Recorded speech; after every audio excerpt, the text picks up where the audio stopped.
Voilà, Isaac. Il est là, il va nous dire un petit mot du Seigneur parce qu'il nous demande sur TikTok un mot de Dieu.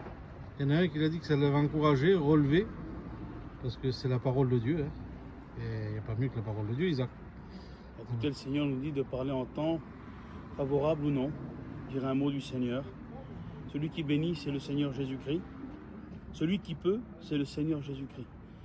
Lui, il est l'homme à la hauteur de toutes ses prétentions. Ce qu'il dit, il l'a fait. Et il est le même hier, aujourd'hui et éternellement.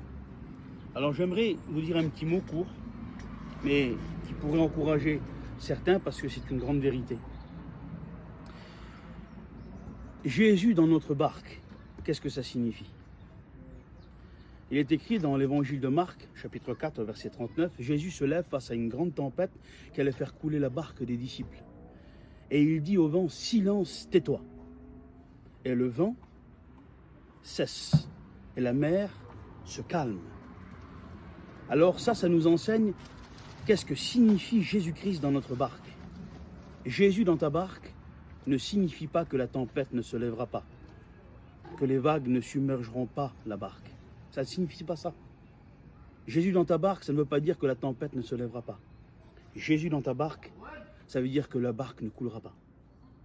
Si Jésus est avec toi, n'importe quelle est la force du vent, la hauteur des vagues, il peut se lever et dire silence, tais-toi, et ta barque ne coulera pas. Crie vers lui comme Pierre, comme les disciples. Il se lèvera et face à l'autorité de ses paroles, à la parole du Créateur, la tempête s'apaisera. Alors voilà, Jésus dans ta barque, ça ne signifie pas qu'il n'y aura pas de tempête. Ça signifie que la barque ne coulera pas. Que Dieu te bénisse. Amen. Voilà.